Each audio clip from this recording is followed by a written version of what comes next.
గోరా ప్రగతి channel ప్రేక్షకులకు స్వాగతం. ఈరోజు మనం బెంగుళూరు దాహార్తి అనే అంశం గురించి తెలుసుకుందాం. దేశంలో నీటి ఎద్దడి నిత్య జీవిత వ్యధగా పరిణమించి చాలా కాలమైంది. అది స్థల కాలాదులను అధిగమించింది. దాని బారిన పడని నగరమంటూ లేదు. బెంగుళూరు దాహార్తి అందులో భాగమే. అది జనాభా రీత్యా దేశంలో 3వ అతిపెద్ద నగరం. సాఫ్ట్వేర్ ఎగుమతుల్లో అది దేశానికే ఐటీ రాజధాని. కానీ తాగటానికి గుక్కెడు నీళ్లు కరువైతే ఆ భుజకీర్తులన్నీ దేనికి పనికొస్తాయి? 500 ఏళ్ల నాటి ఆ నగరం గొంతెండి నీళ్ల కోసం అలమటిస్తోంది. టెకీలంతా నగరాన్ని వదిలి స్వస్థలాల నుంచి పనిచేయటం మొదలుపెట్టారు. అపార్ట్మెంట్లన్నీ బేలచూపులు చూస్తున్నాయి. కోచింగ్ సెంటర్లు ఆన్లైన్ క్లాసులకు మళ్ళాయి.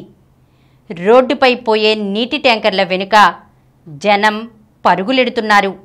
ఇది పరీక్షల కాలమైన విద్యార్థులకు నీటి అన్వేషణ ముఖ్యమైపోయింది. కావేరీ పరివాహ ప్రాంతాన్ని కరువు కాటేయడంతో నగరానికి వచ్చే నీరు తగ్గింది. భూగర్భ జలాలు అడుగంటాయి. మార్చి నెలాఖరుకు రావాల్సిన ఉష్ణోగ్రతలు బెంగుళూరును ఫిబ్రవరి 3వ వారంలోనే పలకరించాయి. 1.5 కోటి జనాభా గల ఆ నగరంలో వాల్మార్ట్ మొదలుకుని గూగుల్ వరకు ఎన్నో అంతర్జాతీయ సంస్థలున్నాయి. ఇవి కాక బోలెడు స్టార్టప్లు కొలువుదీరాయి. బెంగుళూరుకు సగటున రోజుకు కనీసం 185 కోట్ల లీటర్ల నీరు లభిస్తుండగా కనీసం మరో 168 కోట్ల లీటర్లు అవసరమని అంచనా. కానీ ఎక్కడుంది లభ్యత? ఇది దిక్కుతోచని స్థితి. ఆరా తీస్తే బెంగుళూరు నగరానిది కూడా దేశంలోని అన్ని నగరాల వ్యధే.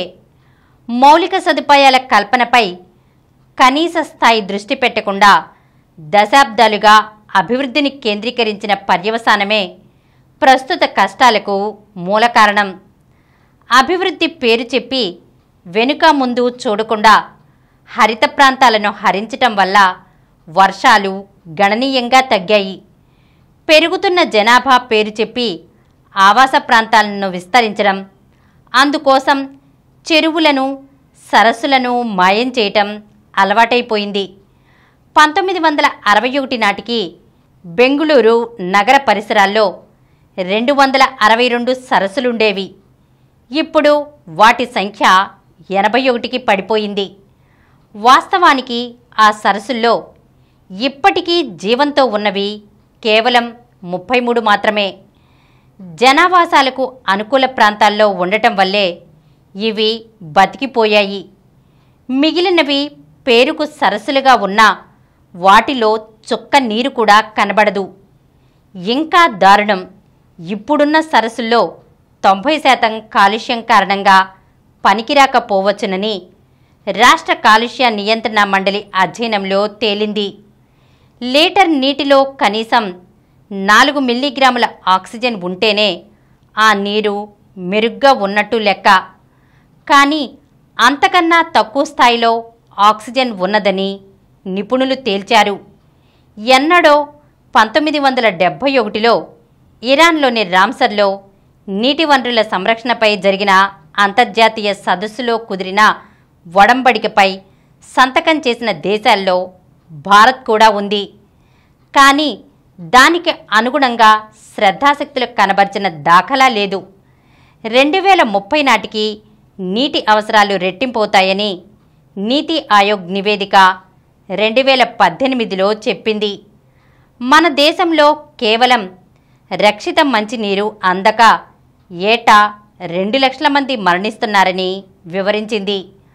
అంతకు 2 ఏళ్ల ముందు దక్షిణ కన్నడ జిల్లాలోని మూద్బిద్రిలో సరస్సులపై అంతర్జాతీయ సదస్సు జరిగింది.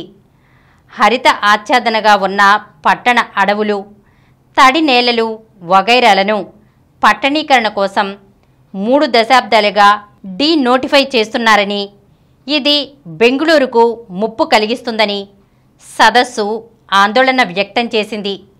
కానీ ఏళ్లు గడుస్తున్న కొద్దీ ఆ ధోరణి మరింత పెరిగిందే తప్ప తగ్గలేదు. అసలు పట్టణీకరణలో స్థానిక జీవావరణం, పర్యావరణం, నీటి లభ్యత వగైరాలకు చోటే లేదు. వాటిపై ఎలాంటి అధ్యయనమూ లేదు. కేంద్రీకృత అభివృద్ధి వల్ల జనాభా అనేక రెట్లు పెరగటం, దాంతోపాటే మురుగునీటి వ్యవస్థ అస్తవ్యస్తం కావటం తరచూ కనబడుతున్న వాస్తవం. స్థానికంగా ఉండే చెరువులు, సరస్సులు వగైరాల్లో మురుగునీరు విడిచిపెట్టే దురలవాటితో అటు నీటి వనరులు నాశనమవుతున్నాయి, ఇటు భూగర్భ జలాలు సైతం కాలుష్యం బారిన పడుతున్నాయి. నగరాలు నేలచూపులు విడిచిపెడుతున్న తీరు ఆందోళనకరం. నేల విడిచి ఆకాశంలోకి దూసుకుపోయే నగరాలకు చుక్కలు కనబడడం ఖాయమని కేప్ టౌన్ అనుభవాలు 6 ఏళ్ల క్రితమే చెప్పాయి. దక్షిణ అట్లాంటిక్ సముద్ర తీరాన దక్షిణాఫ్రికాలో ఉన్న ఆ నగరంలో కళ్ళు చెదిరే స్థాయిలో భారీ భవంతులు దర్శనమిస్తాయి.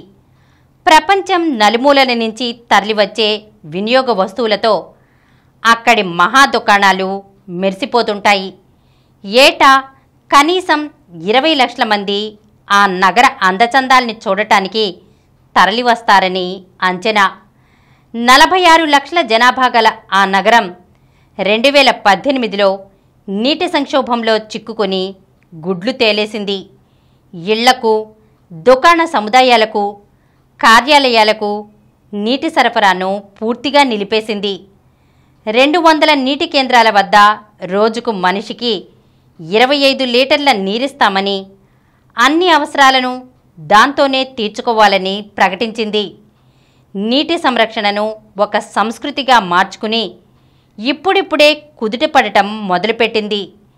కేప్ టౌన్ కష్టాలు, వాటిని ఆ నగరం అధిగమించిన తీరు అధ్యయనం చేయటం ఒక్క బెంగుళూరుకు మాత్రమే కాదు, అన్ని మెట్రోపాలిటన్ నగరాలకు తక్షణావసరం.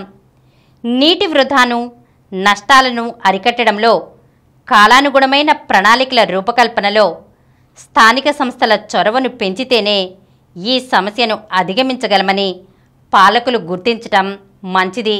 ఈరోజు మనం బెంగుళూరు దాహార్తి అనే అంశం గురించి తెలుసుకున్నాం కదా. మరొక అంశంతో మళ్ళీ కలుద్దాం.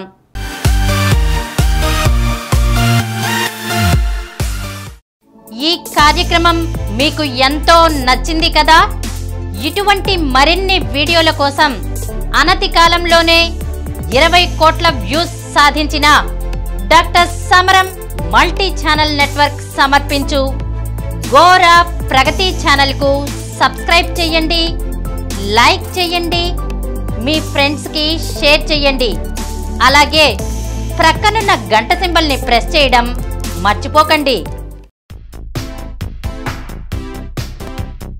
Please download Samaram multi-channel app and watch your favorite channels from your mobile. App available on Google Play Store and subscribe to the channels.